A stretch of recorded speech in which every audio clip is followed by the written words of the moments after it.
नमः।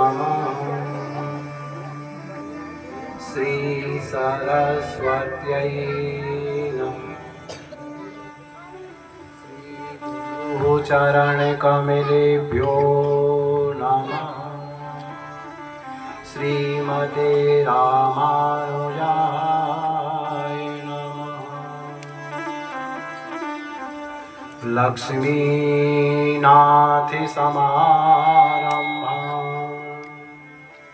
नाथयामुनिमध्यमाम्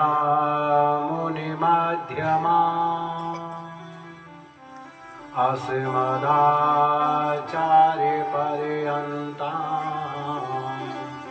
वन्दे गुरुपरम्पराम्। गुरुर्ब्रह्मा गुरुर्विष्णु गुरुर्देवो महेश्वरा गुरुः साक्षात् परब्रह्मा तस्मै श्री गुरवे नमः। मूकं करोति वाचालं पंगुं लंघयते गिरिं यत्कृपातमहं वन्दे परमानन्दमाधवं परमानन्दमाधवं। बोलिए सद्गुरुदेव भगवान की, लक्ष्मी नारायण भगवान की, बाल कृष्ण लाल की, वीर बजरंग बली की, आनंद ज्योति धाम की, परम संत श्री चूड़ामणि जी महाराज की जय। जय श्री राम। प्यारे भगवत प्रेमियों, गुरु प्रेमियों, आज का दिवस हम सभी एकत्रित होकर के प्रतिवर्ष की भांति परम पूज्य, प्रातः स्मरणीय, नित्य वंदनीय, वैकुंठवासी श्री स्वामी चूड़ामणि दास जी महाराज की पुण्यतिथि के रूप में विगत 23 वर्षों से मनाते आ रहे हैं। आज उनकी 23वीं पुण्यतिथि है। कितने महान थे वो संत।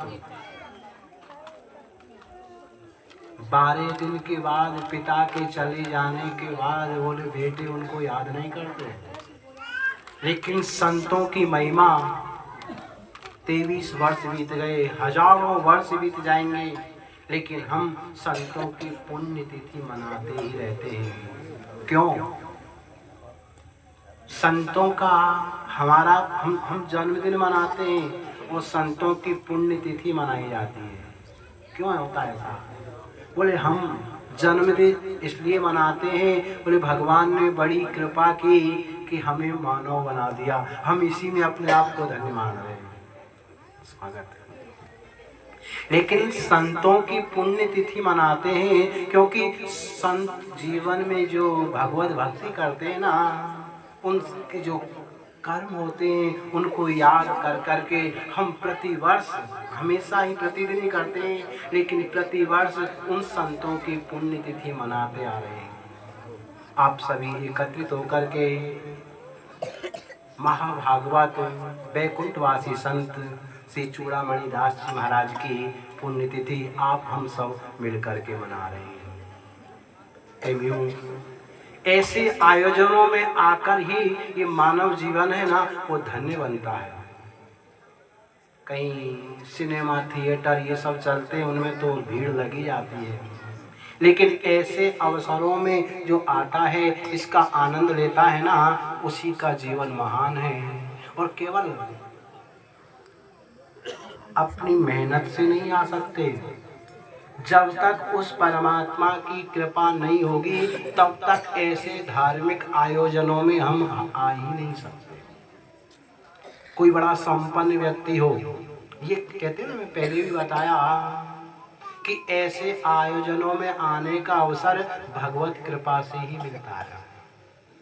एक उदाहरण के द्वारा, जैसे जब इलेक्शन होते हैं ना नेताजी, जब इलेक्शन होते हैं ना तो कई नेता खड़े होते हैं चुनाव के लिए, जनता उनको इलेक्ट करती है, मतलब वोट देती है, तब वो जीतता है ना, तब विधानसभा में या लोकसभा में या ग्राम पंचायत में जाकर के बैठता है। कब? जब जनता उसे इलेक्ट करती है। लेकिन यहाँ जनता इलेक्ट नहीं करती, ऐसे आयोजनों में, और वहाँ तो जनता इलेक्ट करती है, लेकिन यहाँ जनता इलेक्ट नहीं, यहाँ तो वो परमपिता परमात्मा सिलेक्ट करता है कि ये जीव योग्य है, और वही ऐसे अवसरों पर आता है। यही भगवान की बहुत बड़ी कृपा है। कोई संपन्न व्यक्ति हो, सब प्रकार से उसे कोई कमी नहीं हो, कोई पूछे कैसे हो, बोले भगवान की बड़ी कृपा है, गाड़ियाँ हैं, घोड़े हैं, सब कुछ है, भगवान की बड़ी कृपा है। लेकिन ये कृपा ही है, भगवान की कृपा है। लेकिन तुलसी बाबा ने रामायण में लिखा है कि अति हरि कृपा जाहि पर होई, पाहु देहि एहि मारग माही। जो ऐसे धार्मिक आयोजनों में आकर इसका आनंद लेता है ना, उस पर कृपा नहीं, बोले अति हरि कृपा, उसके ऊपर भगवान की बहुत बड़ी कृपा है। तो आप हम सब बड़े भाग्यशाली है कि ऐसे महान संत की पुण्यतिथि में उपस्थित होकर भजन संकीर्तन का आनंद ले रहे हैं, और ऐसे संत के जीवन की गाथाओं को याद करके अपने जीवन को धन्य बनाते हैं। ध्यान रखना, जन्म तो सबका ही होता है इस संसार में, लेकिन जन्म लेने के बाद जीवन उन्हीं का सार्थक है। इस शरीर के द्वारा प्रभु की प्राप्ति के लिए कोई प्रयास करें। जन्मते तो कीड़े मकोड़े भी है, कुकर सुकर भी है, लेकिन जैसे आए वैसे वो चले जाते हैं। लेकिन मानव जीवन भगवान ने 2 in 1 बनाया है। 2 in 1 का मतलब, और जो योनियां है ना वो केवल भोग सकती है। पिछले जन्म में जो किए, कभी कुत्ते कभी कीड़े मकोड़े बन गए, लेकिन मानव का जीवन और 2 in 1 है। बोले प्रारब्ध के जो बुरे कर्म हैं, अच्छे कर्म उनको भोग सकते हैं, और आगे के लिए अच्छे बुरे कर सकते हैं। अब अच्छा करना है या बुरा करना है हमारे ऊपर निर्भर है, इसमें परमात्मा को दोष नहीं देना चाहिए। नहीं, अगर ऐसी हम अब भी नहीं सुधरे, अब भी नहीं समझे ना, तो एक चूहा जैसा हाल होगा। सुना है आपने? वृंदावन में एक संत अपनी कुटिया में बैठ कर के भजन कर रहे, जमुना के किनारे घास की कुटिया थी, उसमें बैठ कर के भजन कर रहे थे। तभी क्या होता है, कहीं नहीं जाते थे, बड़े महान संत थे। बोले 10-15 दिन में एक दिन बोले ब्रजवासियों के घर जाते थे, 10-15 रोटी मांग कर ले आते थे, उनको धूप में सुखा देते थे। प्रतिदिन बोले जमुना जल में भिगो देते थे, थोड़ा सा नमक डाल के 1 रोटी प्रतिदिन खा लेते। 15 मांग के ले आए ना, 15 दिन मांगने का झंझट ही खत्म। जाएंगे रोज तो भजन कम होगा। बड़े महान संत इस प्रकार भजन कर रहे थे। एक दिन की बात, वो अपना भजन कर ही रहे थे कि एक चूहा दौड़ता अब वो संत की गोदी में आकर के बैठ जाता है, घबरा रहा है। संत ने आंखें खोली, भजन कर रहे थे, आंखें खोली, क्या? बोले चूहा। पूछा क्या बात है? संत थे, बोले चूहे की भाषा में उससे बात कर रहे। बोले क्या बात है बेटा? बोले महाराज मेरी रक्षा कीजिए। बोले क्या हुआ? बोले वो सामने बिल्ली मुझे खाना ही चाह रही है, आपकी कृपा से मैं बचा हूँ। बोले मैं क्या करूँ? बोले महाराज मेरी रक्षा करो। संत ने बिल्ली को देखा, बोले बिल्ली दूर ही खड़ी हो गई। बोले भैया अब तो जाओ। बोले महाराज आपकी गोद से जाऊँगा, दूरी बनाऊँगा, बिल्ली खा जाएगी। बोले मुझसे क्या चाहते हो? बोले महाराज एक कृपा करो, आप तो तपस्वी हो। बोले मुझे इस चूहे से बिल्ली बना दो। फिर बोले मुझे बिल्लियों से कोई खतरा नहीं होगा। संत ने समझाया, लेकिन ज्यादा ही चूहे ने प्रार्थना की। संत ने हाथ में जल लिया, अभिमंत्रित किया, तपस्या के प्रभाव से उस चूहे के ऊपर छींटा, वो चूहा बिल्ली बन गया। बड़ा खुश हुआ। बिल्ली बनकर के वो एक बार गांव में घूम रहा था कि एक कुत्ते ने उसका पीछा किया। जैसे ही कुत्ते ने पीछा किया, फिर वो संत के पास चला गया और जाकर के गोदी में बैठ गए। महाराज रक्षा करो। बोले कुत्ता मुझे परेशान कर रहा था। बोले अब क्या करूं? बोले एक कृपा और कर दो। क्या? बोले मुझे बिल्ली से कुत्ता बना दो, फिर मुझे कोई खतरा नहीं रहेगा। संत हंसे। दयालु होते हैं ना संतों का हृदय जो है ना, तुलसी बाबा ने एक बार कह दिया, बोले संत हृदय नवनीत समाना। नवनीत कहते हैं माखन, तो लोनी घी होता है ना, तो माखन के समान संतों का हृदय होता है। लेकिन इतना कहने के बाद भी कितना कोमल होता है। लेकिन तुलसी बाबा को संतोष नहीं हुआ। बोले नहीं, बोले माखन तो जो है ना, बोले उसके नीचे अग्नि जलाते हैं तो अग्नि के ताप से तपित होकर के वो पिघलता है, ये बात अच्छी नहीं है। तो क्या? संत हृदय नवनीत समाना, कहा कविन पर कही न जाना, निज पर ताप द्रवही नवनीता। लेकिन संत तो पर दुख द्रवही संत सुख नीता। माखन के नीचे अग्नि जलाते हैं तब जाके पिघलता है, लेकिन संत के यहाँ कुछ कहने के, बोले दूसरे के दुख को देखते हैं ना, वो पिघल जाते हैं। तो संत है। बोले क्या चाहते हो? बोले महाराज अब कुत्ता से एक बार, बोलो मुझे बिल्ली से कुत्ता बना दो। संत ने जल का छींटा मारा तपस्या के प्रभाव से। ऐसा कभी, ऐसा नहीं कोई आश्चर्य है। किसी के भाग्य में पुत्र पुत्री आदि का सुख नहीं है, भटक रहा था, किसी संत ने आशीर्वाद दिया। कई ऐसे प्रमाण है, उनको संतान आदि की यानी की प्राप्ति हो गई और दुखों का निवारण हो गया। कई इनके प्रमाण है, कोई बनाई हुई बातें नहीं। संत ने तपस्या के प्रभाव से उसे कुत्ता बना दिया। बड़ा खुश हुआ। एक बार वो कुत्ता बनकर के जंगल में घूम रहा था, तभी एक शेर से उसकी भेंट हो जाती है। और जैसे ही शेर को देखा, दौड़ लगाई, फिर दौड़ा और फिर संत के पास कुटिया में आया। बोले अब क्या बात है? बोले महाराज कृपा करो। बोले हुआ क्या? बोले एक शेर ने मेरा पीछा किया, जैसे तैसे अपने प्राणों को बचा करके आया हूँ। बोले अब क्या चाहते हो? बोले एक कृपा और कर दो। कौन सी कृपा? बोले अब की बार और कृपा करो कि मुझे कुत्ते से शेर बना दो, फिर किसी से खतरा नहीं होगा। संत ने मुस्कुरा कर उसे देखा, कोई बात नहीं। हाथ में जल लिया, विमंत्रित किया, तपस्या का प्रभाव, और उसके ऊपर छींटा मारा, वो कुत्ते से शेर बन गया। पहले चूहा था, बिल्ली बना, कुत्ता बना, अब संत कृपा से शेर बन गया। अब जैसे ही वो शेर बना, मन में विचार करने लगा, ये बाबा जी तो बड़ा खतरनाक है, मुझे चूहे से धीरे धीरे शेर बना दिया। और इसने कृपा की तो मैं शेर बन गया, और कहीं ये नाराज हो गया तो कभी भी मुझे चूहा बना सकता है। मेरी समझदारी इसी में बाबा को खा जाऊं।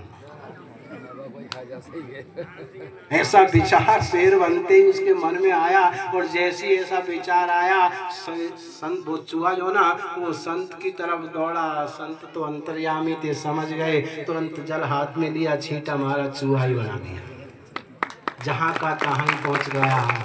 मतलब ये स्थिति चूहे बिल्ली की कथा नहीं, हम सब की है। कबहू के कार्य करुणा नर देहि, वो परमात्मा कितनी बड़ी कृपा हमारे ऊपर करता है, हमें मानव का शरीर देता है। इस मानव के शरीर को पाकर के हम क्या कर रहे हैं, सबको अपने अपनी पता है, बताने की जरूरत नहीं है। इस मानव शरीर को पाकर प्रभु की प्राप्ति के लिए अगर कोई प्रयास नहीं किया तो सोच लो, अपील करने की अब जब वो भी नहीं पड़ा, अपील करने की भी गुंजाइश नहीं बचेगी। और योनियां तो कह सकते भाई अपराध हो गया, हमें ज्ञान ही नहीं था, लेकिन मनुष्य तो ये अपील भी नहीं कर सकता। इसलिए इस मानव शरीर को पा करके बोले परमात्मा की प्राप्ति का प्रयास अवश्य करते रहना चाहिए। सुख हो चाहे दुख हो, हानि हो चाहे लाभ हो, प्रत्येक परिस्थिति में उस परमात्मा का स्मरण करते रहना चाहिए। इतना ही नहीं, प्रत्येक परिस्थिति में जिसने खुश रहना, प्रसन्न रहना सीख लिया, उसने जीवन का ढंग जीना सीखा। सुख दुख किसके जीवन, और वैसे देखा जाए तो सुख दुख है क्या? सुख और दुख एक मन की कल्पना है। एक बाबूजी को गर्मी के दिनों में एयर कंडीशन कमरे में बढ़िया डल्लब का गद्दा लगा हुआ है, एसी चली हुई है, जीनी सी चदरिया ओढ़ रखी है, लेकिन गोली से नहीं, इंजेक्शन से नींद आ रही है। होते हैं ना कई बाबूजी। और एक किसान को देखो, खेत में हल चल, तो ट्रैक्टर हो गए, पहले हल चला करते थे, चलते थे, हल चलाता था और जब थक जाता था, घर से भोजन लेट हो गया तो क्या करता, बैलों को चरने छोड़ देता था। देखता कि खेत के चारों तरफ कोई पेड़ वेड़ की छाया है तो छाया भी नहीं है, क्या करता, जो खेत में हल चला रहा था इतना बड़ा डेला उठाया, सिर के लगाया, सिर पर जो साफी बांध रखी थी धूप में उसको सिर पर रखा, मुंह पर रखा और आधा घंटा सो गया। और सोते ही थकान खत्म हो गई, तरोताजा हो गया, और फिर वो हल चलाना आरंभ कर देता है। उसकी धूप में भी थकान खत्म हो गई और बाबूजी को एयर कंडीशन कमरे में नींद नहीं आ रही है। एक मन की कल्पना है। हमारे मन में कोई इच्छा है, हमको ये काम हो जाना चाहिए, काम हो गया तो बड़ी खुशी है, बड़ा सुख है, और नहीं हुआ तो मातम मना रहे हैं। क्या है, नहीं हुआ तो नहीं हुआ, हो गया तो हो गया। सुख और दुख केवल हमने मान रखा है, मन की कल्पना है। हम हमेशा ऊपर वालों को देखते हैं, क्या बोले, मैं तो 50,000 रुपये कमा रहा हूँ और सामने वाला तो 5 लाख रुपए महीने कमा रहा है। अगर हम 50,000 कमा रहे हैं और 50 लाख वाले को देखेंगे ना तो दुखी होंगे।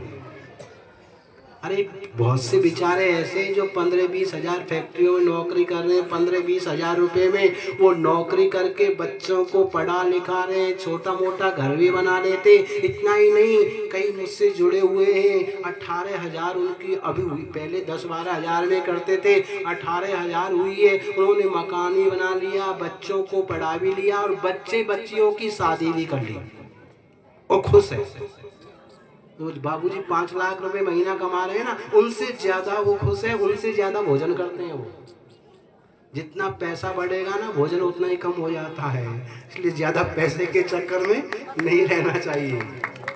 प्रत्येक परिस्थिति में भगवान का शुक्रगुजार करो। दुख में तड़पो मती, सुख में फूलो मती, प्राण जाए मगर नाम भूलो मती, मुरली वाले को मन से रिझाते चलो, कृष्ण गोविंद गोपाल। प्रत्येक स्थिति में गाओ। हम क्या करते हैं, जब बहुत ज़्यादा संकट से घिरते हैं ना तब आश्रमों की बाबाओं की शरण लेते हैं, और जैसे ही थोड़ी कृपा हुई तो फिर कहाँ बाबा कहाँ आश्रम, फिर तो हम ही हैं, ऐसा हो जाता है। ये हमें संतों के जीवन से सीखना चाहिए कि प्रत्येक परिस्थिति में मस्त रहना चाहिए। एक बार पंडनपुर में संतों का एक प्रसंग याद आया। पंडनपुर में एक बार विट्ठलनाथ भगवान के दर्शन करते समय 3 संत वहां पर एकत्रित हो जाते हैं। कौन कौन से? एक नाथ जी महाराज, तुकाराम जी महाराज और नरसिंह मेहता। तीनों भगवान का दर्शन कर रहे हैं और भगवान श्री विट्ठलनाथ को धन्यवाद दे रहे हैं। 3 संत, तीनों की अलग अलग स्थिति है। एक नाथ जी महाराज, उनकी पत्नी जो है ना वो अनुकूल है, अपने पति के विचारों के मन के अनुकूल चलती है। तुकाराम जी महाराज बोले उनकी पत्नी तो बड़ी खतरनाक है, हमेशा टेढ़ी टेढ़ी चलती थी। और नरसिंह मेहता उनकी पत्नी की ऐसे में ही भगवान को प्यारी हो गई, मतलब ऐसे में ही मृत्यु हो गई। तीनों संत अलग अलग परिस्थिति विट्ठलनाथ भगवान का दर्शन कर रहे हो, भगवान को धन्यवाद दे रहे हैं। तीनों बैठे हुए, एक खड़ा होता है एक नाथ जी महाराज और भगवान विट्ठलनाथ से प्रार्थना करते हैं, बोले प्रभु आपने पत्नी नहीं बल्कि एक संत का संग दिया है। कभी कभी मैं आपका भजन कम करता हूँ ना, 10 घंटे में से 1 घंटा कम कर देता हूँ ना, 8-9 घंटा, तो तुरंत मेरी पत्नी कहती है आप कमाने धमाने का चक्कर छोड़ो, हम एक समय भोजन करेंगे लेकिन भगवान के भजन से दूरी मत बनाओ। मैं घर की सारी व्यवस्था देख लूँगी, आप ज़्यादा से ज़्यादा भगवान का भजन करो। एक नाथ जी कहते हैं आपने स्त्री का संग नहीं, एक संत का संग दिया है, मुझे भगवान के भजन की ओर वो प्रेरित करती रहती है। आपको अनंत अनंत धन्यवाद है। परिस्थिति अनुकूल है, भगवान को धन्यवाद देते हैं और अपने स्थान पर जाकर बैठ जाते हैं। बगल में बैठे हुए थे तुकाराम जी महाराज, उनकी पत्नी का तो कहना ही क्या है। कई ऐसे प्रसंग आते हैं, एक दो सुना दूँ। इतनी खतरनाक थी, बोले वो बड़े भजनानंदी थे लेकिन देवी जो है ना उनके विचारों के बिल्कुल विपरीत थी। एक बार की बात, वो कहीं पूजा पाठ करके लौट रहे थे तुकाराम जी महाराज पूजा पाठ करके लौट रहे थे, तो उस समय पैसा वैसा तो था नहीं। एक किसान के यहाँ हवन वगैरह पूजा कराने गए। जैसे ही वो लौट रहे थे, उन्होंने इतने सारे गन्ने एक गांठ बांध करके बोले गन्नों की दे दी दक्षिणा के रूप में। और जैसे ही निकल करके आ रहे थे, गांव से निकल रहे थे, बच्चों ने कहा बाबा एक मुझे, बाबा एक, तुरंत एक तुकाराम जी महाराज एक एक निकाल करके आ रहे थे। जैसे ही घर के सामने पत्नी दरवाजे से देख रही थी, बोले 2-4 बच्चे इनको तो लिया, लेकिन घर पे आते आते बच्चे मांगते रहे, वो देते रहे, एक ही गन्ना बचा। घर के दरवाजे पर आए, एक ही गन्ना बचा। तुकाराम जी ने कहा, बोले देवी कोई बात नहीं, भगवत कृपा से आज इसे ही स्वीकार करो। वो तो बिल्कुल लाल आँख करके खड़ी, और जितने मिले सबको बांटते हुए चला आया। गुस्से में थी, तुरंत गन्ना हाथ में लिया तुकाराम जी से, और तुकाराम जी को ही मार दिया। गन्ना टूट गया, गन्ना टूट गया। आप होते तो क्या करते? हम होते तो यही जो सोच रहे वही करते, लेकिन तुकाराम जी नाराज नहीं हुए। तो गन्ना टूट गया शरीर पे, अब गन्ना टूट जाए कितनी बड़ी चोट होगी, लेकिन तुकाराम जी ने दोनों गन्नों को हाथ में लिया। बोले तुम कितनी समझदार हो, बालक तो है नहीं, ये गन्ना मुझे तोड़ना पड़ता, तुम कितनी मेरी मतलब ख्याल रखती हो कि अपने हाथ से तोड़ दिया। एक तिल एक मैंने, प्रतिकूल परिस्थिति थी लेकिन अनुकूल बना लिया। इतना ही नहीं, इतनी खतरनाक कई प्रसंग तुकाराम जी महाराज की पत्नी के बारे में आते हैं। तुम सब वो नहीं हो, आप बुरा मत मानना। अगर वो होती ना तो यहाँ आती नहीं, वो थी, वो तो आई नहीं, वहीं घर पे। ऐसे स्वभाव वाली तो घर पे ही है।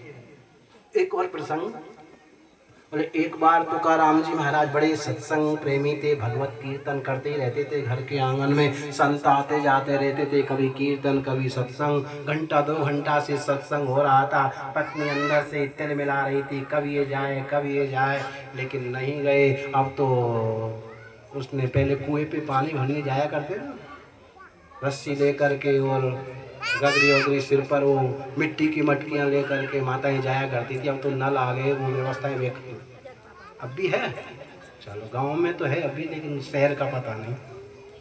तो तुकाराम जी की पत्नी घर से निकली, कहा मैं पानी भरने जा रही हूँ, मेरे आने से पहले ये सब बाबा आवा ना यहाँ से चले जाने चाहिए, नहीं तो आके खबर लूँगी। कह के चली गई। तुकाराम जी ने आज संतों ने ध्यान नहीं दिया, सत्संग करते रहे, कीर्तन करते रहे। वो 10-15 मिनट में जल भर करके वापस आई, और जैसे ही वापस आई आंगन में तुकाराम जी बैठे थे, सारे संत बैठे हुए, तो अब तो उससे नहीं रहा गया। बोले इन्होंने मेरी बात का सम्मान नहीं किया। तुरंत आई, उनके बीच में मिट्टी की वो मटकियाँ थी, बीच में ही फेंक दी, कई बात सुनाना आरंभ कर दिया। सब संत भीग गए, बीच में आंगन में पानी पानी। संत तो थोड़ा इधर उधर देखने लगे, लेकिन तुकाराम जी हंसने लगे। संतों से कहने लगे, बोले देखा तुमने, आज तो मेरी धर्म पत्नी ने पुरानी कहावत भी गड़बड़ा दी, मतलब उसको भी फैल कर दिया। क्या? बोले पुरानी कहावत है, ऐसे कहते हैं लोग कि गरजने वाले बादल बरसते नहीं है ना, लेकिन देखो मेरी पत्नी ने यह कहावत फैल कर दी, ये गरजती भी है, गाली भी सुनाती है और बरसती भी है। समझ में आया? तो तुकाराम जी महाराज की जो स्थिति है ना, बिल्कुल प्रतिकूल है।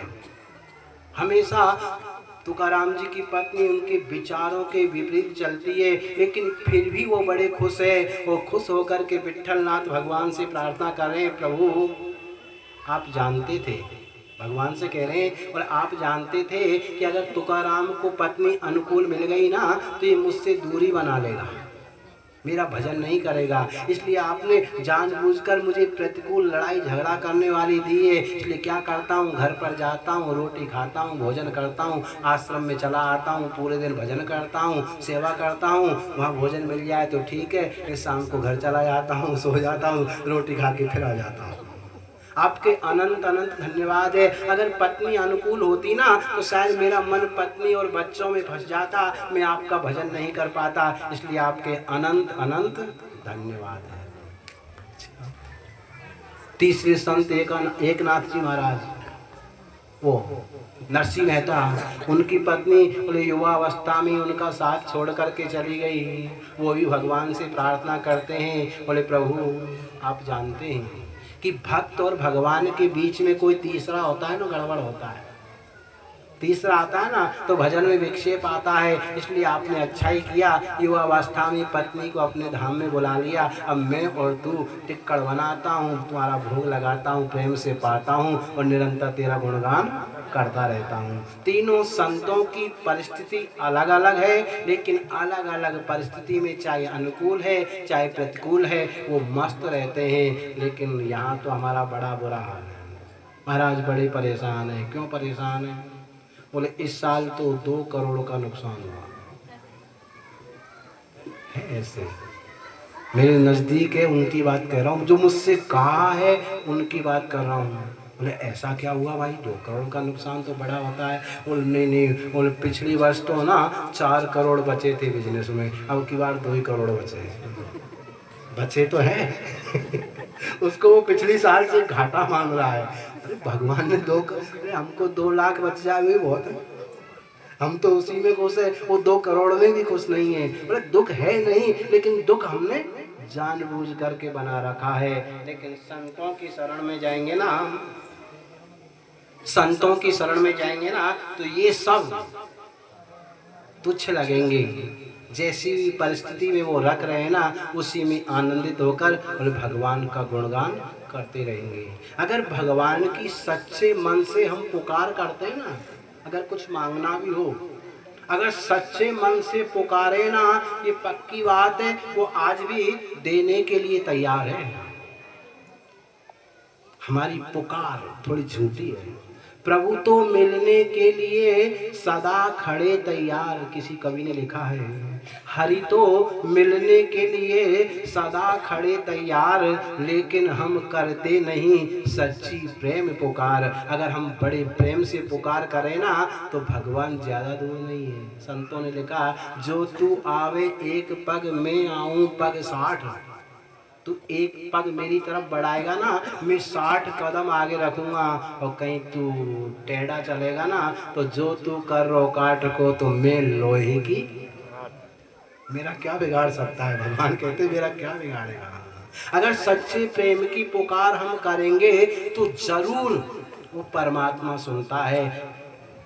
आपने सुना होगा, बोले गजराज ने पुकारने में देर की थी आचार्य जी, जब ग्राहन ने पैर पकड़ा, पुकारने में देर की थी। बोले मेरी इतनी पत्नी बेटे ये सब सहायता करेंगे, लेकिन जब सब साथ छोड़ कर के चले गए, अंत में जाके हरि को पुकारा तो भगवान ने आकर उनकी रक्षा की। द्रौपदी ने भी पुकारने में देरी की। क्यों देरी की? उस विचार करने लगी, मेरे 5 पति हैं, 1-2 नहीं 5 पति है, एक से एक महारथी है, इनके होते हुए मेरे वस्त्र का कोई हरण कर ले, कोई स्पर्श भी कर सकता है। नजर डाली, जैसे दुशासन आया नजर डाली पतियों की तरफ, गर्दन नीचे हो गई, कोई बात नहीं। द्रौपदी ने सोचा अभी क्या फर्क पड़ता है, पतियों ने तो गर्दन नीचे की है, इसमें भीष्म पितामह द्रोणाचार्य ऐसे ऐसे धर्मधारी और वीर योद्धा है, इनके होते हुए उन्होंने भी गर्दन नीचे कर ली। अंत में बोले द्रौपदी ने फिर भी भगवान को नहीं पुकारा, कहने लगी मैं भी तो क्षत्रिय की बेटी हूँ, मैं अपनी रक्षा स्वयं कर सकती हूँ। कसकर साड़ी को पकड़ लिया, लेकिन रक्षा नहीं कर पाई। अंत में सीधे हाथ किए द्वारिका नाथ को पुकारा, पुकारते ही तुरंत साड़ी बन करके भगवान आ जाते हैं। हम पुकारने में विलंब करते हैं, दोष भगवान को देते हैं, लेकिन सच्ची पुकार करें ना तो परमात्मा को कृपा करनी ही पड़ती है। एक परिवार था बड़ा सत्संगी, बड़ा धार्मिक परिवार था। परिवार के सारे सदस्य नित्य प्रति सुबह भगवान की पूजा पाठ करते, सब पूरे दिन में अपने जो भी दुकान वगैरह नौकरी थी सब करते थे, शाम को लौट करके अपने घर आते थे।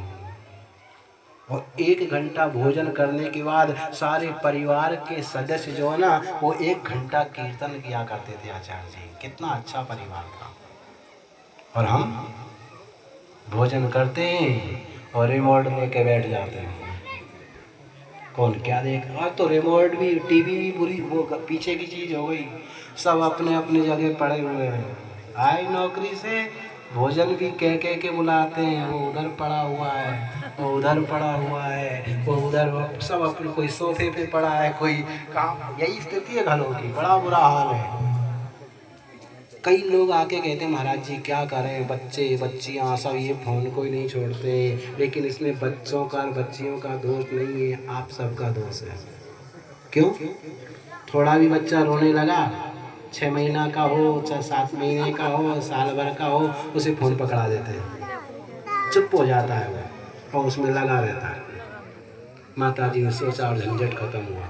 इतनी स्थिति खराब हुई कि 5-6 वर्ष का बालक जब तक यूँ हाथ में फोन रहेगा तब एक एक गाछ उसे खिलाते रहो। आपके घरों में भी कोई कोई होगा ऐसा, मैंने अपनी आँखों से देखा ऐसा।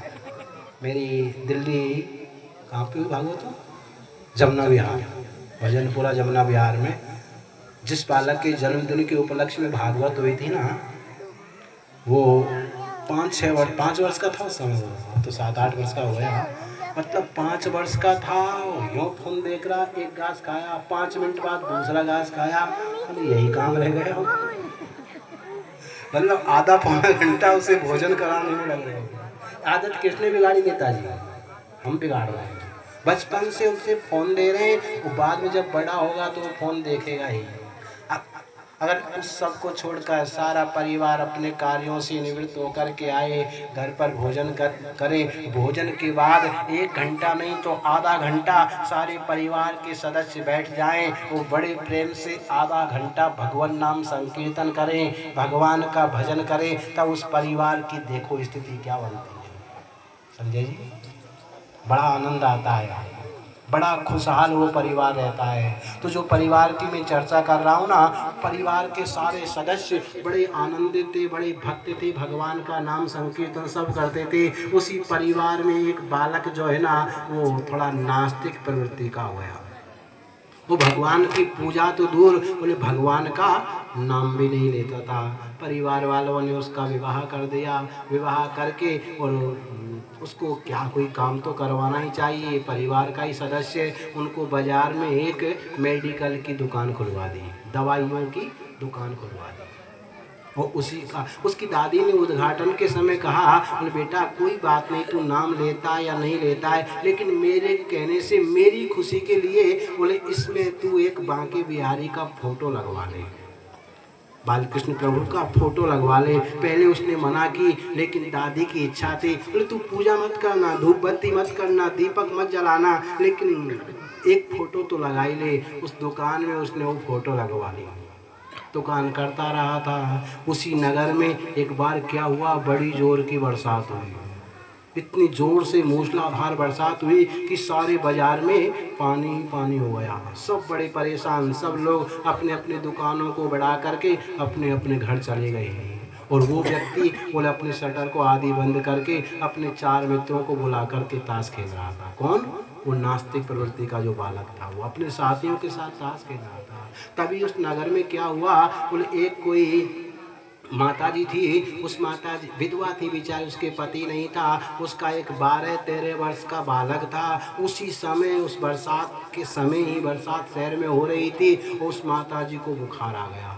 इतना तेज बुखार आया कि घर में जो भी चटनी चूर्ण वगैरह होते हैं सबको लिया, लेकिन बुखार ठीक नहीं हुआ। उसका शरीर जलने लगा। वो बालक रोने लगा, 12-13 वर्ष का था। बोले माँ क्या करूँ? माँ ने उसे 10 रुपये दिए और कहा, बोले बेटा तू बाज़ार में जा और कोई दवा, सिरप या गोली जो भी मिल जाए वो लेकर के आ, नहीं तो मेरे प्राण निकलने ही वाले हैं। रोता रोता वो बालक 10 रुपये लेकर के बाज़ार जाता है। पूरा बाज़ार, बरसात में पानी बह रहा है और पूरा बाज़ार बंद था। संयोग से वही दुकान दवा की खुली थी जो बालक अंदर बैठ कर के ताश खेल रहा था, वो नास्तिक प्रवृत्ति का। वो बालक जाता है, शटर को बजाता है, शटर खुलती है। रो रहा है बालक। बोले क्या बात है? बोले मेरी माँ को बड़ी ज़ोर से बुखार आ रहा है, शरीर बड़ी ज़ोर से गर्म हो रहा है, कोई 10 रुपये मेरे पास में है, कोई दवा दे दो। और ताश खेलने में व्यस्त थे अपने साथियों के साथ। उसने ध्यान नहीं दिया, 10 रुपये उससे लिया, वो गुल्लक में जो भी होता है वो उसमें डाल लिया और बिना देखे, ध्यान तो उसका ताश खेलने में था, उसने नज़र ढंग से नहीं डाली और एक कोई सिरप उठाई और सिरप उठा के उस बालक को दे दी और अपनी माँ को पिला देना। बालक उस सिरप को लेकर के चल देता है। बाजार में पानी बह रहा, कहीं कीचड़ है, वो बालक आगे बढ़ता अपने घर की ओर घर पे पहुंचा नहीं, उन रास्ते में ही था। उन लोगों का चारों जो ताश खेल रहे थे दुकान में, उनका खेल खत्म हुआ तो जो व्यक्ति था जिसकी दुकान थी, उसने देखा कोई बालक अभी दवा लेने आया था, मैंने उसे कौन सी दवा दी। उसे ध्यान आया, अरे राम राम, मैंने ये क्या कर दिया, मैंने ये क्या कर दिया। वो दवा मैंने उसे दी थी ना, वो किसी बुखार की नहीं, वो तो जहर की सिरप थी, वो तो जहर की सिरप थी। अगर वो बालक घर पहुंच गया तो उसकी माँ को उसने पिला दिया ना, तो उसकी माँ के जीवन का अंत हो जाएगा, मुझसे बहुत बड़ा अपराध हो जाएगा। नास्तिक प्रवृत्ति का था, जीवन में कभी भगवान का नाम नहीं लिया, कभी पूजा नहीं की, लेकिन आज जैसे उसने सोचा कि मैं फंस जाऊंगा, मेरे द्वारा एक किसी की हत्या हो जाएगी, आज पहली बार जो फोटो दादी के कहने से बांके बिहारी की लगाई थी ना, उसके सामने बैठ जाता है, आंखों में आंसू भर आते हैं, कहती बांके बिहारी, मैंने जीवन में कभी आपका नाम नहीं लिया, कभी आपकी पूजा नहीं की, लेकिन आज मैं आपसे प्रार्थना करता हूँ, आज मेरी प्रार्थना को स्वीकार कर लो, मैं जीवन भर आपका गुणगान करूँगा। क्या कहा, करना क्या है, बोलो किसी भी प्रकार से वो बालक उस दवा को लेकर घर पर ना पहुँचे, भगवान के सामने रोने लगा, प्रायश्चित के आंसू बहाने लगा, आंसुओं की झड़ी लग जाती है, वो बड़े प्रेम से उसने पुकारा तो भगवान सुनने में विलम्ब नहीं करते, भगवान ने सुन भी ली। बोले इस नास्तिक को आस्तिक बनाना है, बांके बिहारी कृपा करते हैं। वो बालक बोले उस सिरप को हाथ में लेकर के जा रहा था, तभी क्या हुआ, बोले उस कीचड़ में उस बालक का पैर फिसल जाता है, बालक गिर जाता है, हाथ में वो सिरप थी, वो दवा थी, वो गिर जाती है, शीशे की सिरप थी, वो दवा थी, वो शीशे की शीशी थी, मतलब उस परिणाम क्या हुआ, एक पत्थर पे गिर जाती है, वो दवा बिखर जाती है, वो शीशी फूट जाती है, दवा बिखर जाती है, बालक और जोर से रोना आरंभ कर देता है। अब पैसे भी नहीं है, माँ बीमार है, लेकिन फिर भी और जोर से रोता रोता वो वापस उसी दुकान पर आता है, वो कहता है भैया मुझसे गलती हो गई, मैं रास्ते में जा रहा था तो मतलब क्या और जा रहा था, दवा लेकर, हाथ में दवा थी, मेरा पैर फिसल गया, वो दवा पत्थर पर गिरी और वो शीशी टूट गई, आप मेरे पास पैसे नहीं है, क्या और दवा दे सकते हो। जैसे उस बालक के मुंह से उसने दुकानदार ने उस बात को सुना, बांके बिहारी की तरफ देखा, वो वाह रे गोविंद, वाह रे कृपालु, मैंने जीवन में पहली बार आपको पुकारा और आपने मेरी प्रार्थना को स्वीकार कर लिया, बड़े कृपालु हो आप। भगवान को धन्यवाद दिया और कहा गोविंद आज से ये दुकान हो गई, मैं तो आपके चरणों की सेवा ही करूँगा। उस बालक को पास में बुलाया, उसे गोदी में लिया और तुरंत अच्छी अच्छी दवा लेकर के उस बालक के साथ उसके घर जाते हैं। उस माँ के जो उसकी माँ बीमार थी उसको दवा देते हैं, उसका पूरा इलाज करते हैं और उसे ठीक करके लौट करके आते हैं। तो कहने का मतलब अगर हम परमात्मा को बड़े प्रेम से पुकारेंगे तो परमात्मा जो है ना वो हमारी आवाज़ को ज़रूर सुनेगा। वो बड़ा कृपालु है, तभी तो उस परमात्मा को हम कृपालु कहते हैं, दयालु कहते हैं। क्यों? क्योंकि वो है ही कृपालु, वो अकारण करुणा वर्णालय है।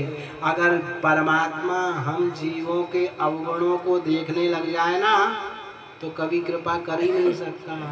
अरे हम तो इतने महान हैं, अभी मेरे पास फ़ोन आ जाए और आश्रम से कोई पूछे महाराज जी कब तक आ रहे हो, अभी तो यहीं बैठा हूँ, भोजन भी करूँगा, आधा घंटा में आ रहा हूँ, 2 घंटा में यहाँ से फ्री होंगे, लेकिन बोल दिया बोले आधा घंटा में आ रहा हूँ, चिंता मत करो। यही तो है, बात बात पे बिना कारण जा कहाँ रहे। पहले थोड़ा बहुत बोलते भी थे, हरिश्चंद्र थे पहले, और इन फोनों ने तो बिल्कुल ही बड़ा गड़बड़ कर दिया। स्थिति हमारी ऐसी है कि एरण की चोरी करे करे सुई को दान। एरण की चोरी करे करे सुई को दान, और छत पर चढ़कर देखता क्यों नहीं आयो विमान। मैंने तो दान किया है, मुझे लेने के लिए तो विमान आना चाहिए। ऐसे ही भक्त हम सब। भगवान बड़े कृपालु है, भगवान बड़े दयालु है, तभी तो उनका नाम दयालु कहा गया है। ध्यान रखना, हमारे भाग्य में जो है उसे कोई छीन नहीं सकता, और जो भगवान दे नहीं रहा ना, उसका कितना भी प्रयास कर लो वो हमें मिल नहीं सकता। अगर ऐसा करने का प्रयास भी करेंगे ना तो हमें अपयश ही मिलेगा, हमें पछतावा ही मिलेगा। भगवान पर विश्वास करके तो देखो, जिसने भी भगवान पर विश्वास किया है परमात्मा ने उसे इतना दिया है कि वो संभाल नहीं पाया। लेकिन हम विश्वास पक्का करें तो सही। महाराज जी ऐसी बात कर रहे हो तो प्रमाण देता हूँ। किसको दिया है? प्रमाण देता हूँ। केवल कहानियाँ नहीं है, बोले अयोध्या की बात है। बोले अयोध्या में एक संत बड़े भजनानंदी थे, और अपनी कुटिया में बोले सुबह 3 बजे ही जग जाते थे। 3 बजे जग करके बोले भगवान का भजन कर, जय श्री राम जय राम जय राम जय जय राम, श्री राम जय राम जय जय राम, श्री राम जय राम जय जय राम। बोले बड़े जोर से कीर्तन करने लग जाते थे। लेकिन एक बाबूजी थे सामने, बोले इतने ज़्यादा नास्तिक तो नहीं थे, लेकिन भगवान की कृपा थी, कुछ लक्ष्मी जी ज़्यादा थी। उनके घर के पास में उनका मकान था। संत जैसे ही 3-4 बजे से कीर्तन आरंभ कर दे, वो श्रीमान जी जो है ना, उनको नींद ही 3-4 बजे आती है। ध्यान देना, लक्ष्मी के कई स्वरूप है। गजवाहिनी है, कमलवाहिनी है, उलूक वाहिनी है। जो भगवान श्रीमन नारायण का भजन करता है उसके पास लक्ष्मी आती है ना, वो होती है वो कमलवाहिनी, गजवाहिनी। लेकिन कहीं उल्टा सीधा काम करके जिस लक्ष्मी को हम प्राप्त कर लेते हैं ना, उसका नाम है उलूक वाहिनी। ध्यान रखना, जिसके घर उलूक वाहिनी लक्ष्मी आएगी ना, उस घर के सदस्य भी उल्लू जैसा ही व्यवहार करने लग जाएंगे। ध्यान देना, कैसा व्यवहार करेंगे? उल्लू दिन में सोता है, रात्रि को जगता है। और ज़्यादा ऐसे लक्ष्मी वाले यही करना शुरू कर देते हैं। पंडित जी, मोतीलाल जी ऐसा ही है ना, जब सोने का समय होगा, जब वो जगेंगे, और जब जगने का 3-4 बजे का समय होगा आचार्य जी, तब वो सोते हैं। क्यों? बोले उल्लूक वाहिनी लक्ष्मी घर में है। वो कहाँ जाते हो, क्या बोलते हो रात्रि के टाइम, कहाँ क्या बोलते हो? क्लब में। सुना है उसमें कौन सा भजन संकीर्तन होता है, कौन सा सत्संग होता है, वो जानने वाले ही जाने। मतलब शाम क्योंकि रात होती है तो वहाँ जाते हैं, कौन सा सत्संग सुनते हैं भाई। क्यों? बोले वो उलूक वाहिनी लक्ष्मी है, वो उनका वो ऐसा ही कर रही है। और उलूक वाहिनी लक्ष्मी ज़्यादा दिन टिकती नहीं। गलत तरीके से लक्ष्मी आई है ना उलूक वाहिनी, वो ज़्यादा दिन नहीं टिकेगी। थोड़ा समय रहकर छोड़ करके चली जाएगी। एक नाम और दे जाएगी। कौन सा नाम? उल्लू का पट्टा। आई तो थी, छोड़ के चली जाती है, एक नाम और दे जाती है। वो आई तो थी लेकिन संभाल नहीं पाया, उल्लू का पट्टा है। हमको वो नहीं, बोले हमको तो भगवान नारायण का भजन करेंगे ना, तो लक्ष्मी जी कौन है? उनकी धर्म पत्नी है, उनको आना ही पड़ेगा। और दुनिया का भजन करेंगे तो वही आएगी उलूक वाहिनी। अब तुमको क्या करना है तुम सोचो। भगवान जिसे देना चाहते हैं उसे प्राप्त होकर ही रहता है। तो अयोध्या में बात चल रही, अयोध्या में वो संत अपनी कुटिया पर बड़े प्रेम से भजन करते रहते थे। 3-4 बजे से ही भगवान का कीर्तन करते। उसकी बगल में वो बाबूजी, उनको 3-4 बजे नींद आती। रोज बाबा में उनमें कोई न कोई बात होती। और जोर से मत चिल्लाया कर, क्या देता है? एक दिन तो वो गया बाबा के पास में और कहने लगा, अरे क्या देता है ये राम तुमको? सुबह से लेके रात तक राम राम राम, श्री राम, ये क्या देता है तुमको? संत ने कहा केवल मुझे ही नहीं सारे संसार को वही देता है, उसकी इच्छा के बिना बोले पत्ता भी नहीं मिल सकता, उसकी इच्छा नहीं तो तुमको भी कुछ नहीं मिल सकता, मुझको भी कुछ नहीं मिल सकता, बोले उसकी इच्छा से सारे संसार को हमको सबको मिल रहा है। तो उस व्यक्ति ने कहा धनिक ने, तो बात ऐसी है, अगर वो सबको खिलाता है सबको देता है तो कल सुबह से शाम तक बिल्कुल मैं कुछ भी न खाऊंगा न पीऊंगा। अगर तेरे राम जी ने मुझे जबरदस्ती खिला दिया तो मैं तेरे चरणों में बैठ कर के भगवान का भजन करूंगा, तेरे साथ चेला बन जाऊंगा और निरंतर भजन करूंगा। लेकिन अगर सुबह से शाम तक मैंने कुछ नहीं किया तो कल से तुझे कीर्तन बंद करना पड़ेगा। संत ने भगवान राम का ध्यान किया और उसकी प्रार्थना को, उस शर्त को स्वीकार कर लिया और जैसी प्रभु इच्छा। और उस व्यक्ति ने सोचा बोले सूर्योदय होने वाला है, दूसरे दिन सूर्योदय होने वाला है, अगर मैं घर पे रहा तो कोई मित्र आ गया या कोई रिश्तेदार आ गया तो ज़बरदस्ती कुछ न कुछ चाय पानी मुझे कराई देगा, कितना भी मना करूँगा कराई देगा, इसलिए मुझे घर छोड़कर जंगल में चला जाना चाहिए। सुबह पूरा दिन जंगल में रहूँगा, शाम को लौट करके आऊँगा और बाबा से आके अपनी बात रख दूँगा मैंने कुछ नहीं खाया। सुबह ही वो घर छोड़ करके चला जाता है, घने जंगल में चला जाता है, कोई रास्ता नहीं है। और वहाँ भी आगे बढ़ते बढ़ते एक बरगद का पेड़ था, उस बरगद के पेड़ के नीचे बैठ गया, सोचने लगा गलती से कोई आ गया तो फिर खिला देगा, बोले मुझे पेड़ के ऊपर चढ़ जाना चाहिए। एकांत जंगल में उस पेड़ के ऊपर वो जाकर चढ़ कर के बैठ जाता है। दोपहर हो गई, शहर के कुछ लोग, छुट्टी का दिन था, पिकनिक मनाने के लिए वहाँ चल देते हैं, वो भी जंगल में जा रहे हैं और चलते चलते चलते वो भी वहीं पहुँच गए जहाँ वो पेड़ के ऊपर बैठा था। उन लोगों ने देखा नहीं पेड़ के ऊपर कोई बैठा है, उन्हें पता भी नहीं, उसको सब दिखाई दे रहा था। घर से सारा सामान वो लेकर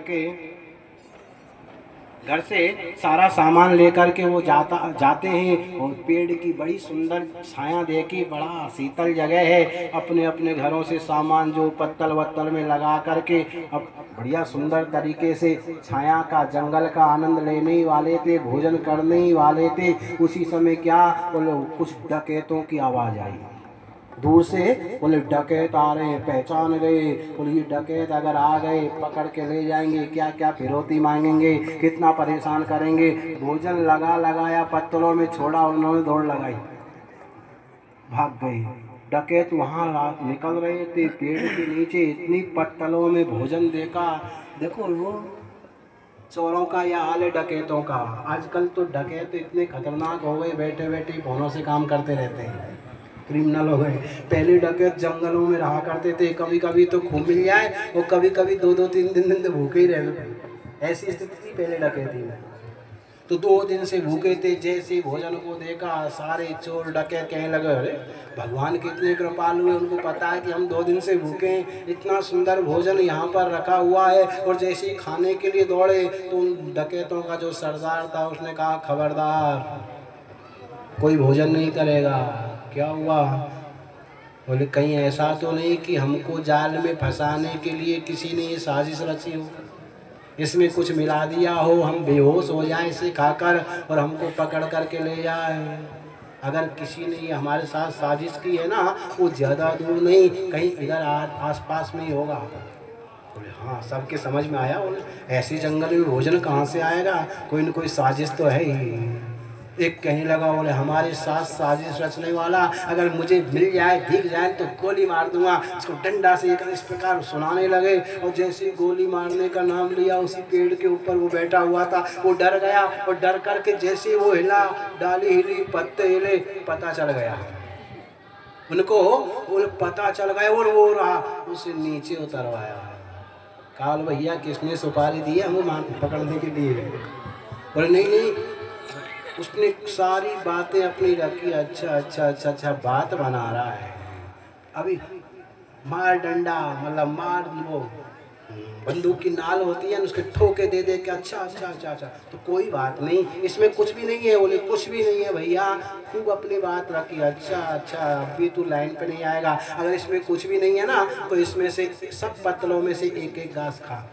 उसने कहा भैया मैंने सब बोले कुछ नहीं खा रहा है या नहीं, मना करता। फिर कोई डंडा मार रहा है, कोई दुनाली से मार रहा है, एक एक डंडा मारे, बंदूक मारे, और उसको सारी पत्तलों में से एक घास खिलाया। उसके बाद वहाँ से भगा दिया और सारे डकैतों ने वहाँ पर भोजन किया। वो धीरे धीरे वो वहीं पर जाता है अयोध्या में, वो संत के चरणों में जाकर के गिर जाता है और प्रार्थना की, प्रभु वास्तव में आज आपकी बात आज समझ में आई। भगवान जिसे देना चाहते हैं ना, वो ना चाहने पर भी वो मिलता ही है। प्रेम से लो, नहीं तो डंडा खा खा के मेरी तरह लो।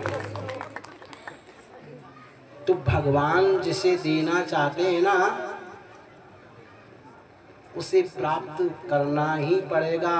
और जिसे नहीं देना चाहते, चाहे कितने भी उल्टे सीधे काम कर लो, और उसे वो छीन ही लेंगे। इसलिए सबसे अच्छी बात है, बोले संसारियों का नहीं, बोले भगवान का विश्वास करो।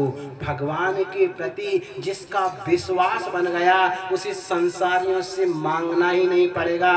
उसकी व्यवस्था भगवान आगे आगे करते ही रहेंगे। और ये भी ध्यान रखना,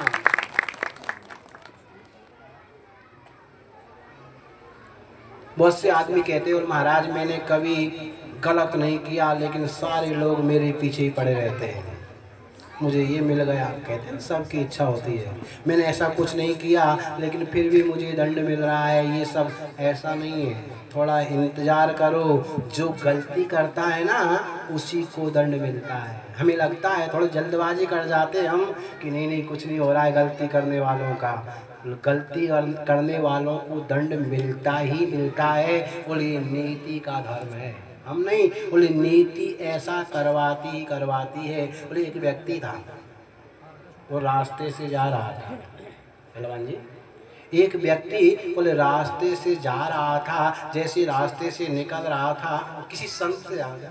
किसी संत से जाकर व्यक्ति ने पूछा, महाराज करता कौन है, भरता कौन है, कर कौन जाता है, दंड किसको मिल जाता है? संत ने कहा नहीं नहीं, जो करता है ना उसी को दंड मिलता है। उसने उदाहरण दिए, संत ने समझाया, अंत में नहीं माना। संत ने कहा ध्यान रख, एक व्यक्ति रास्ते से जा रहा था, गर्मी के दिन थे, बड़े सुंदर सुंदर आम, एक बगीचा था बगल में, रास्ते की बगल में बगीचा था, बड़े सुंदर सुंदर आम लगे हुए थे। उसने विचार किया, बोले ये आम मिल जाए ना तो बड़ा अच्छा है, बड़े सुंदर पेड़ में पके हुए हैं, चलता हूँ। तो जैसे ही उसने व्यक्ति ने सुंदर बगीचे को देखा, और तुरंत किसने देखा बगीचा? शरीर की किस अंग ने बगीचा देखा? आँखों ने बगीचे को देखा, मन ललचा गया, और तुरंत पैरों को आदेश मिला कि बगीचे की तरफ चलो। आँखों ने देखा, मन ललचाया, पैरों को आदेश मिला, पैर चल कर के बगीचे के पास पहुंच जाते हैं। अब पैर आमों को तोड़ तो नहीं सकते, तुरंत हाथों को आदेश मिला, बोले आम को तोड़ो। हाथों ने आमों को तोड़ लिया। अब हाथ आम को तोड़ तो सकते हैं, लेकिन आम का आनंद तो नहीं ले सकते। तुरंत आदेश मिला मुंह को, बोले आमों को खाओ। मुंह ने, दांतों ने आमों को खाना शुरू कर दिया, लेकिन खा तो रहे, आनंद तो नहीं आ रहा है। जीवा ने उस आम का स्वाद लिया, आनंद लिया, लेकिन जीवा और मुंह को छोड़ कर के आम पेट में चले गए। आँखों ने देखा, पैर चल कर के गए, हाथों ने तोड़ा, मुंह ने खाया, जीवा ने स्वाद लिया, पेट भर गया। और उस बगीचे का रखवाला पीछे से निकल कर के आया धीरे धीरे, इतना बड़ा डंडा, चोरी तो कर ही रहा था, इतना बड़ा डंडा लिया और डंडा ला कर के पीठ पर मार दिया। पंडित जी, पीठ का क्या दोस्त था बेचारी का? कोई दोस्त था पीठ का? व्यक्ति ने कहा महाराज पीठ का क्या दोस्त था, उसने तो कुछ नहीं किया, उसको डंडा खाना पड़ा और उसको दर्द सहन करना पड़ा। संत हंसने लगे, बोले थोड़ा और आगे बढ़ो। बोले आगे क्या बढ़े? बोले ठीक है, आँखों ने देखा, मन ललचाया, पैर चल कर के गए, हाथों ने तोड़ा, मुंह ने खाया, जीवा ने स्वाद लिया, पेट भर गया, पीठ को डंडा तो पड़ा, लेकिन आंसू किसके आए? कहाँ से शुरुआत हुई? जहाँ से शुरुआत हुई ना, हम थोड़ा जल्दबाजी कर जाते हैं, दंड उसी को मिलता है जो करता है। भगवान बड़े कृपालु है, बड़े दयालु है।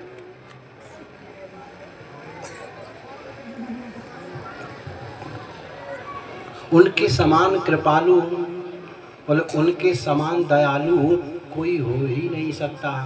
अरे परमात्मा तो इतना दयालु है, केवल दानवीरों को ही नहीं मिलता। इन पैसे वालों का ही भगवान पर अधिकार है, ऐसा नहीं है। अगर पैसे वालों को ही भगवान मिलता होता तो हम गरीबों का तो नंबर ही नहीं आता। भगवान को खरीद के घर में बैठा देते, लेकिन नहीं, भगवान पैसा नहीं देखते, भगवान कपड़े भी नहीं देखते, भगवान आपकी धन संपत्ति नहीं देखते कि बढ़िया बढ़िया आपका सुंदर कोठी बंगला बनेगा उसमें जाऊंगा। नहीं, अगर आपका मन है ना, सुमन है ना, तो भगवान आपके ऊपर कृपा करेगा। अरे इतना ही तो छोड़ो, भगवान केवल दान देने से नहीं, बोले भगवान तो कभी कभी लोभी के ऊपर भी कृपा कर देते हैं। लोभी के ऊपर भी भगवान कृपा करते हैं। और एक सुना, एक प्रसंग और याद आ गया। एक गांव में एक व्यक्ति बड़ा लालची, बड़ा लोभी, नाम तो उसका कुछ और ही था, लेकिन गांव वालों ने उसकी इस लोभ को देख करके उसका नाम रख दिया बोल दानचंद। एक पैसे का जीवन में कभी दान नहीं दिया, एक पैसे का कभी सत्कर्म नहीं किया। कह रहे चमड़ी चली जाए लेकिन दमड़ी नहीं जानी चाहिए। गांव वालों ने एक मजाक में उसका नाम रख दिया, बोल भैया हमारे गांव में बड़ा दानचंद है। उस लोभी का नाम दानचंद रख दिया। धीरे धीरे बोले बुढ़ापा आ गया, लेकिन कभी किसी को एक पैसा भी दान में नहीं दिया। पत्नी समझाती, लेकिन वो धमका देता था। आजकल की होती तो ठिकाने लगा देती, लेकिन पुराने ज़माने की बात है। बोले पत्नी कहती कुछ तो करो, वो धमका देता था, बेचारी मान जाती थी। एक बुढ़ापा आ गया, एक दिन पत्नी ने धीरे धीरे कहा, अरे पूरा जीवन बीत गया, कभी एक पैसे का अच्छा सत्कर्म हमने नहीं किया। अरे ज़्यादा दूर नहीं, थोड़ा बहुत तो कुछ कर ही लो। बोले क्या करूं, सब में पैसा खर्च होता है। एक काम करो, हमारे गांव से बोले गंगा जी ज़्यादा दूर नहीं है, क्या करूं। बोले गंगा जी स्नान तो कराओ, 10-5 रुपये टेम्पो में किराया लगेगा। बोले पैसे वाली बात मुझसे मत करो, लेकिन कुछ तो करो, पैदल चले जाओ, कुछ भी तो करो, लेकिन एक बार गंगा स्नान का फल तो ले ही आओ। जब पत्नी ने ज़्यादा ही कहा तो कहा कोई बात नहीं, 5, 7, 8 परामठे बना दे। सूखी सब्जी बनाई, परामठे बनाए। और अगर टेम्पू बस से जाऊँगा तो 8-10 रुपये तो किराए के खर्च हो ही जाएंगे। उसने कहा कोई बात नहीं, मैं पैदल ही जाऊँगा। सुबह ब्रह्म मुहूर्त में बोले 3 बजे ही 15 किलोमीटर दूर था गंगा जी, बोले 15 किलोमीटर पैदल चल दिया। 3-3.5 घंटा में पहुंच गया। 8-9 बजे लगभग वो वहाँ गंगा जी पहुंच गया। विचार करने लगा, यहाँ तो बड़ी भीड़ है। पंडित लोग तिलक लगाते हैं, हाथ में पानी रख के संकल्प करवाते हैं। कोई 10 रुपया, कोई 20 रुपया, कोई 5 रुपया, सब मांग रहे हैं। और यहाँ स्नान किया तो पंडा लोग छोड़ेंगे नहीं। बोले यहाँ स्नान करने में फ़ायदा नहीं है। बोले ऐसी जगह देखो जहाँ पंडा पहुँचे ही नहीं। तो वहीं पास में ही कोई मुर्दा घाट था, जहाँ वहाँ आदमी जलाए जाते थे ना, वहाँ कोई, सबको पता था मुर्दा घाट है, वहाँ कोई जा कर के स्नान नहीं करा। बोले वो जगह अच्छी है मुर्दा घाट पर, वहाँ तो कभी कभी मुर्दा जले तभी भीड़ जाती है। बोले वहीं पर पहुँच जाता है। चारों तरफ देखा, बोले कोई नहीं, अच्छी बात है। कपड़े खोले, किनारे पर रखे, और जैसे ही चारों तरफ कोई नहीं, अभी स्नान करके कपड़े पहन के चल दूँगा। और जैसे ही कपड़े खोल करके स्नान कर लिए, अंदर घुसा, डुबकी लगाई, 2-4 डुबकी लगाई, भगवान को मजाक सोचा, वो भगवान वहाँ तुरंत प्रकट हो जाते हैं। और जैसे ही वो डुबकी लगाकर स्नान करने के लिए, स्नान करके बाहर ही निकला, कपड़ा भी नहीं पहन पाया, भगवान प्रकट हो गए। बोले यजमान की जय हो। भगत ने देखा, बोले ये मुर्दा घाट भी नहीं छोड़ा। यहाँ भी तुम आ गए। बोले जहाँ तुम जैसे भक्त आते हैं वहाँ तो मुझको जाना ही पड़ता है। बोले यहाँ मुर्दा घाट पे। बोले ये भी भैया हम तो देखो ना संतोषी है। बोले उस भीड़ भाड़ में हम नहीं जाते। भगवान कहते उस भीड़ भाड़ में हम नहीं जाते। अरे हमारे यहाँ तो कभी कभार एक आध भक्त आता है, और एक आध भक्त आता है 2-4 महीने में, और इतना दे जाता है कि 2-4 महीने का काम चल जाता है। सोचा कि तुम यहाँ आए हो तो हमको आना ही पड़ा। 2-4 महीने की दानवीर कह रहे, दानचंद कहने लगा 2-4 महीना, और मैं तो एक दिन के लिए आपको नहीं दे सकता। आए हो तो दान तो कुछ देना ही पड़ेगा, कपड़े वपड़े पहने। बोले भैया मेरे पास कुछ मैं दे ही नहीं सकता। बोले कुछ तो देना पड़ेगा। बोले है ही नहीं, जब होगा तभी तो मैं दूंगा। अच्छा अच्छा तुम्हारे पास में है नहीं, किराया है? किराया की कोई झंझट ही नहीं है, पैदल आया हूँ, पैदल ही जाऊँगा, भोजन तो करेगा। बोले 6 परामठे रखे हैं, खा लूँगा। बोले कोई बात नहीं, हम तो संतोषी है। एक काम करो, कुछ लिखवा दो यहाँ पे। जब तुम्हारे क्षेत्र में हम आएंगे ना तो तुम्हारे घर भी हुक्म से ले करके आए रहेंगे। काफ़ी पीछा छुड़ाना चाहा, लेकिन पंडा भी तो भगवान ही थे। पंडा जी नहीं माने, और जो ज़्यादा ही पीछे पड़ा तो गुस्से में कह दिया लिख ले एक धेला। आचार्य जी एक धेला लिखा दिया। दानचंद जी ने एक धेला लिखा दिया, और तुरंत बगल में जा कर के वो जो भोजन लेके गया था भोजन किया, और घर के लिए दौड़ लगा दी।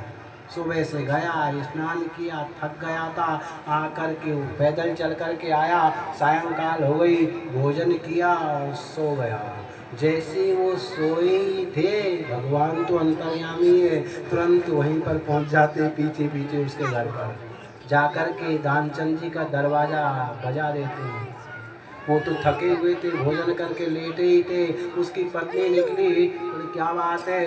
बोले आप कौन है? बोले मैं दानचंद जी की पत्नी हूँ। बोले आपके पतिदेव गंगा स्नान करने गए थे? बोले हाँ गए तो थे। बोले वो कुछ दान वहाँ बोल कर के आए, लिखवा कर के आए, और हम गंगा जी से आए और उस दान को लेने के लिए आए हैं। उनसे जाकर कहो कि फला पंडा जी वो तुम दान बोल कर के आए हो ना, उसे लेने के लिए आए हैं।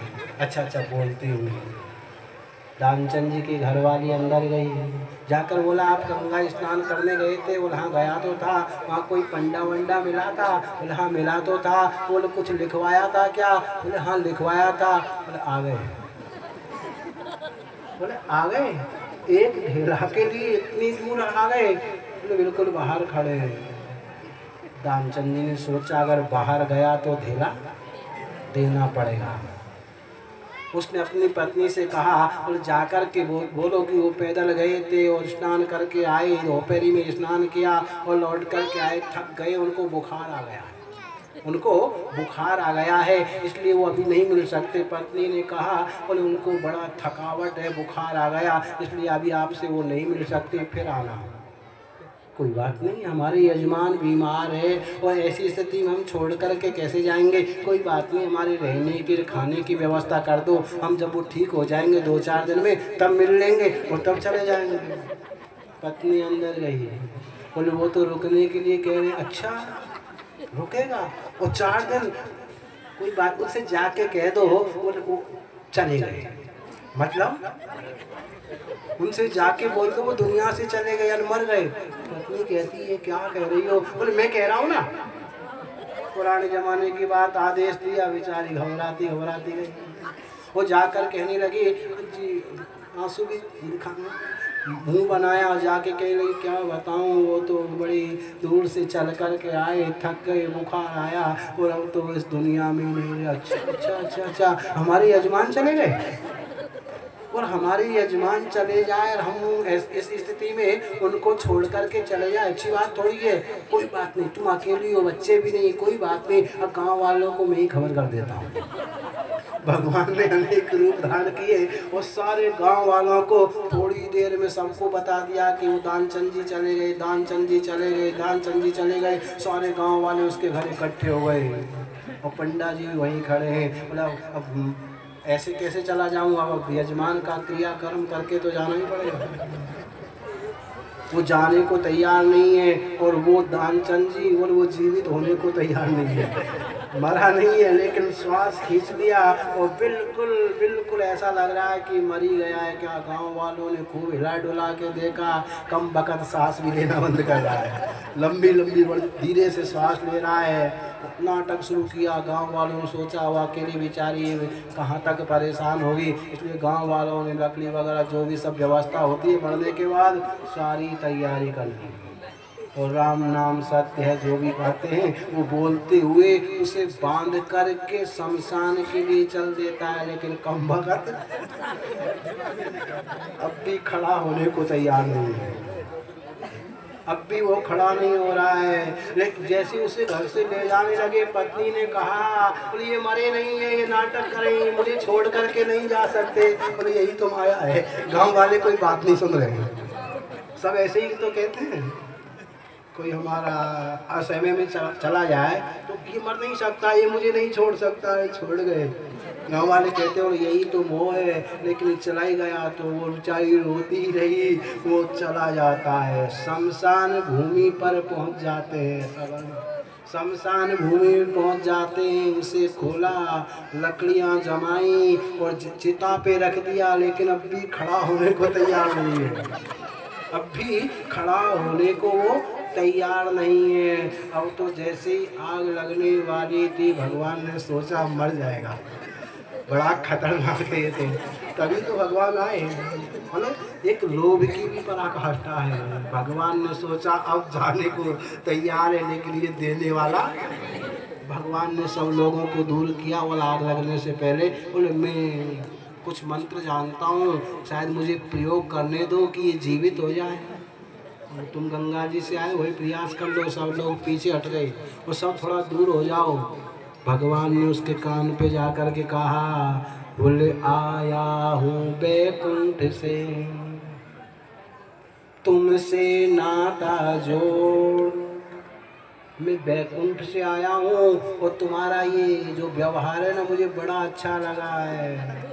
दानचंद ने सोचा बोले भगवान आए, भगवान आए, और तुरंत जैसे ही आंख खोली पंडा को देखा, फिर आंख बंद कर देना देना पड़ेगा, फिर आंख बंद कर ली। लोगों को पता ही नहीं चला, भगवान पास में चले गए।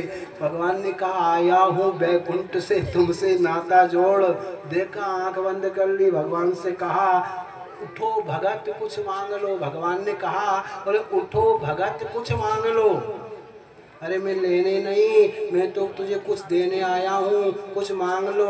तो तुरंत दानचंद कहता है देव धेला को छोड़ दो, धेला को छोड़ दो तो यहाँ से चलते बनो। तो कहने का मतलब भगवान केवल पैसे वालों से ही नहीं, बोले भगवान तो अकारण करना वाले है, वो सबके ऊपर कृपा करते ही रहते हैं।